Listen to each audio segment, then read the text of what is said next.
Wait 1 second, this isn't the Furry Nights video, I've been bamboozled. I know I promised the Furry Nights review, and trust me, I'm still working on it. It's just been postponed for a few months. I would like to commission custom art for the thumbnail, and for my arch rival WolfinZ, but I'm flat broke at the moment. Just trust me, it'll be worth the wait. So today, we will be talking about something that I know well. Sam & Max, baby! I have given a lot of love to the Telltale games in the past, but like a lot of the fanbase, I've kind of neglected the original. I plan to review every game in this series, but for now, let's hit the road.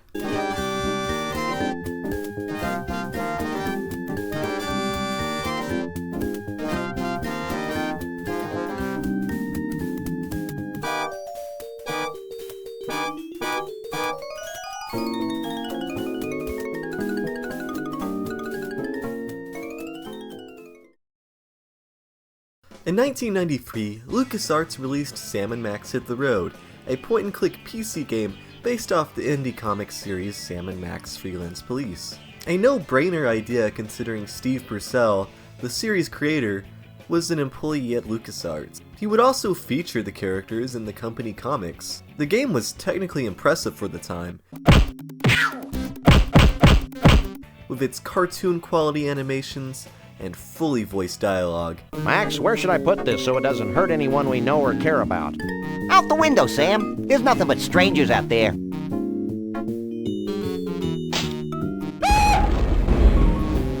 In fact, you needed a CD drive to fully enjoy the game, as the inferior floppy disk version required 7 motherfucking floppy disk and omitted most of the dialogue.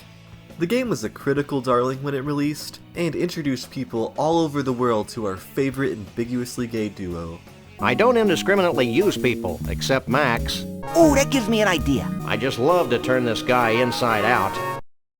I like it. However, in 2004, LucasArts deemed point-and-click adventure games to be a dead genre, and pulled the plug on their planned sequel. So how well does Hit the Road hold up, and what is it even about? Freelance police Sam and Max are tasked with finding Bruno, a missing Bigfoot who escaped from a carnival with the help of his lover. She seemed as happy as a self-mutilated parody of nature could be. Along the way, our morally ambiguous duo will meet a colorful cast of characters, such as our antagonist, Conroy Bumpus, a famed country music western star. That's how you know he's evil. I hate country music! Conroy Bumpus has an obsession with hunting endangered species and wants to force Bruno to perform in his floor show. None of us can be what we all want. Oh, it's tough to be a country western star. Worst of all, he's actually British. Down. Conroy also has a dim-witted henchman named Lee Harvey. Tasteful as always, Sam and Max. Early on in the game, Bumpus makes enemies with our duo, a very fatal mistake. Facilities be damned, I need a bathroom. Now the flowers will grow. Hey, Max. What? You're my hero, little buddy. One of my favorite locations in the game to explore is Bumpus Land, an obvious parody of Graceland. This game really captures that road trip Americana feeling that I adore.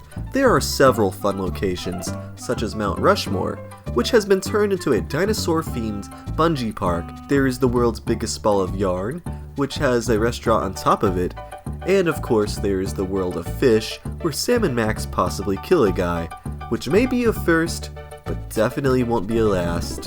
Your troubles, come on, get happy. We're gonna chase all your fears away. Shout hallelujah, come on, get happy. Today's place day. Then we have our protagonist, Sam and Max, and this is arguably the most iconic portrayal of these two. In this game, Max has a Boston accent that really highlights his sassy attitude. What are you, anyway, the president of the hair club for short people? He seems a bit less dim-witted in this installment than in future games. Leave everything to us, and we'll have those abominations of nature back in your protective care before you can read the Koran. Didn't he fight Godzilla? But trust me, he's still chaotic, impatient, and childlike as ever. I can't pick that up. No, really. Are you dense? I can't pick that up. Read my lips. I can't pick that up. I give up. Now you've done it. You've broken Sam's spirit with your stupid attempts to pick up that silly object. In fact, if I didn't find his pitiful sobbing so amusing, I'd come out there and rip your limbs off. Sam's voice is a little different in this game too. Bill Farmer seems to be doing a Humphrey Bogart impression, which honestly helps with the detective aspects of the character.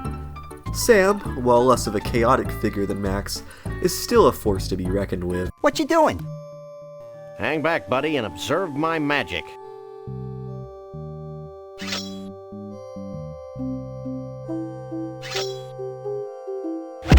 And I love the cold indifference he can treat people around him with. Excuse us, but we need some help, and although you seem dangerously unequipped brain-wise, we've come to you for advice.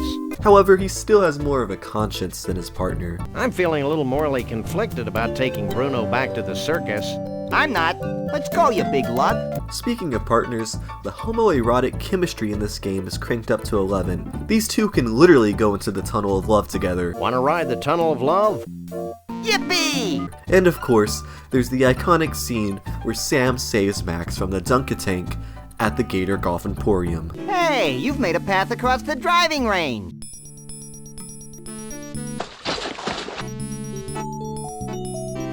Geez, that certainly took long enough.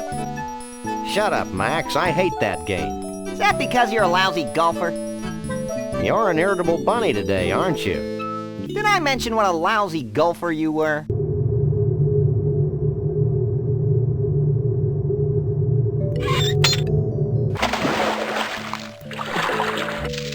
You suck, Sam.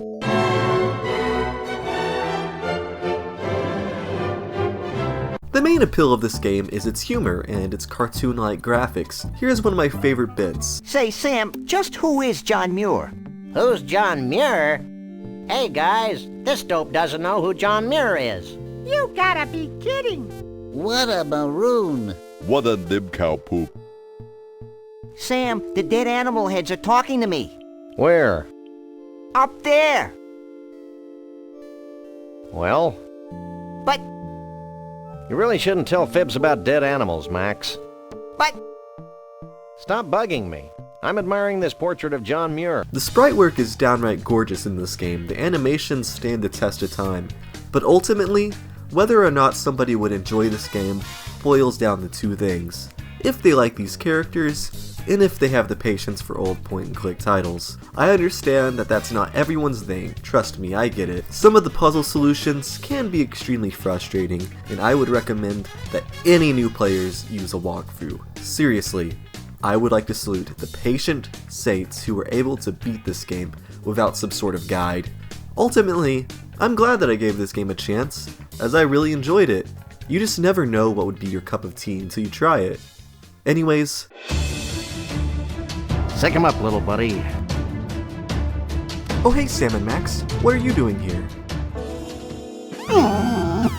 Now you've done it. You've broken Sam's spirit with your stupid attempts to pick up that silly object. In fact, if I didn't find his pitiful sobbing so amusing, I'd come out there and rip your limbs off. And rip your limbs off. And rip your limbs off. Uh-oh.